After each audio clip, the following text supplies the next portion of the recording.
Alhamdulillah, luar biasa. Baiklah anak-anak ibu, sebelum kita mulai pelajaran, ibu akan mengabsen anak-anak ibu terlebih dahulu. Apakah hadir semuanya anak-anak ibu? Hadir, Bu. Sebelumnya, maka setelah hadir, alhamdulillah, mari kita berdoa terlebih dahulu. Ya, Bu. Sikap berdoa. Tanganku ada dua, jarinya ada lima.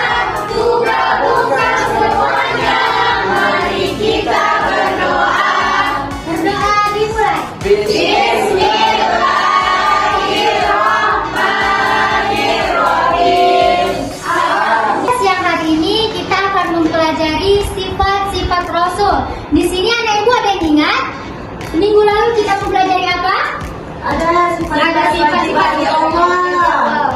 Baik, pintar sekali. Sifat-sifat wajib bagi Allah. Maka pada minggu ini kita akan membahas sifat utusannya. Siapa yang tahu utusan Allah?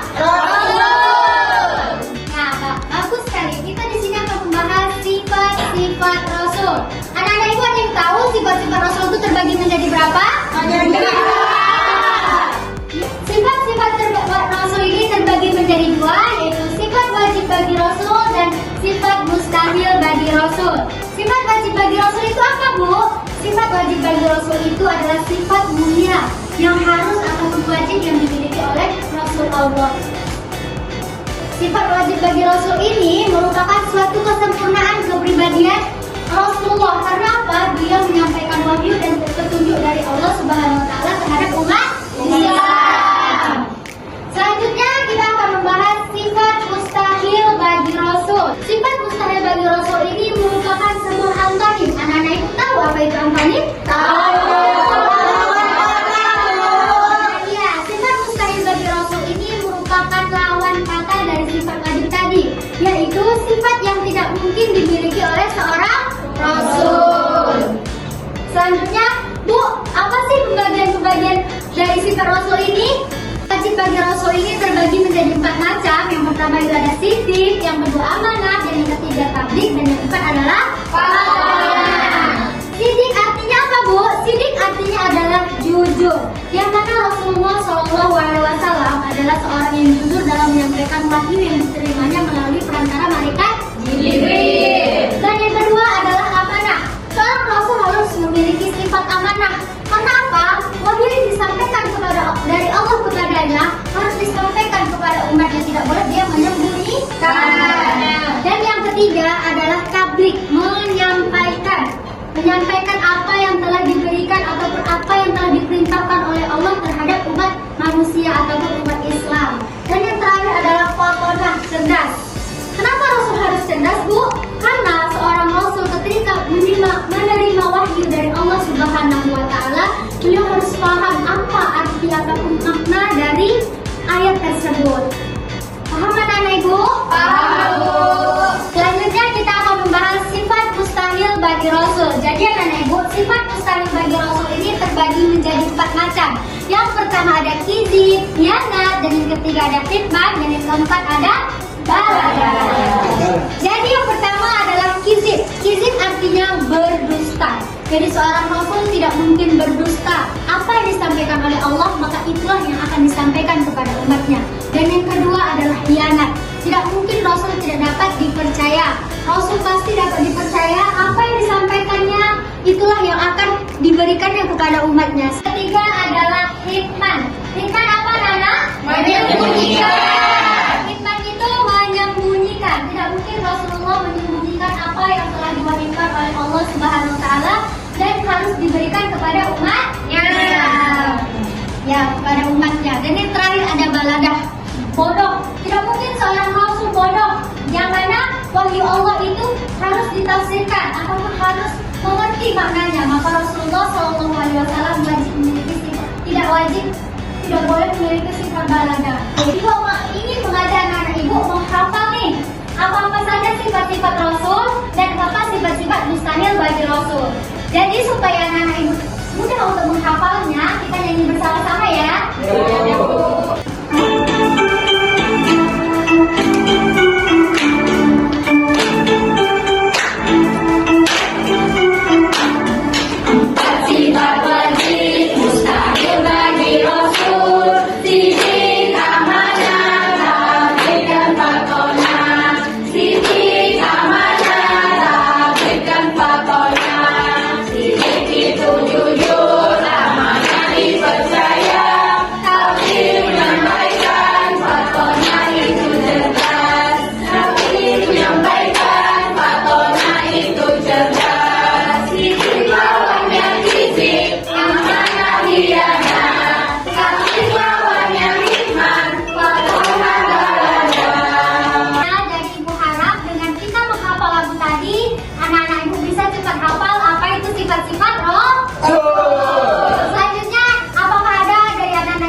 Nah, di sini Ibu tidak akan bertanya kepada orang yang tunjuk tangan karena yang tunjuk tangan sudah pasti paham. Jadi di sini Ibu akan mengajak anak-anak Ibu. Jadi siapa yang namanya ada di proyektor di depan, maka dialah yang akan menjawab pertanyaan dari Ibu. Paham? Baik, kita mulai ya. Ibu akan mengajak nama anak-anak Ibu. Siapa yang dapat nama di sini, maka dialah yang akan menjawab pertanyaan dari Ibu. Kita ajak.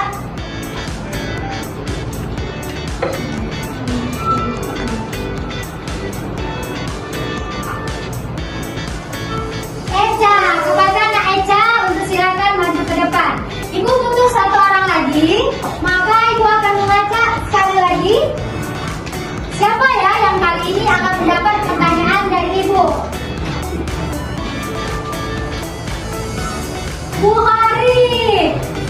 Kepada anak Bu Hari, silakan maju ke depan. Kepada anak Bu Hari dan Nak Eca, di sini Bu ada sedikit permainan yang mana dalam box-box ini ada pertanyaan. Jadi, Nak Eca silakan pilih ingin memilih box nomor berapa? Nomor 5, Bu. Oke, kita klik nomor 5. Pertanyaan yang jauh ketika ditanya guru merupakan contoh penerapan perilaku sifat rasul yang mana? Nah, yang mana? Sifat wajib. Sifat wajib, berarti yang B. B. Oke, yang B. Nah, ini aku selanjutnya kepada anak Bukhari. Kepada anak Bukhari, silakan memilih box pertanyaan yang nomor berapa? Nomor 2, Bu. Nomor 2, silakan kita klik nomor 2. Rasul memiliki sifat taklid, artinya rasul selalu Salah apa? Aku menyampaikan wahyu Allah. Menyampaikan wahyu dari Allah. Oke, coba kita klik. Betul. Sudah paham ya? Nah, Aisyah dan Nak Bukhari berarti dan kawan-kawan anak-anak Ibu sekalian sudah paham? Nah, jadi di sini Ibu akan berikan reward nih kepada anak-anak Ibu yang sudah memberikan jawaban betulnya. Ini kepada Bu Anafi dan ini untuk Nak Tiara. Silakan duduk.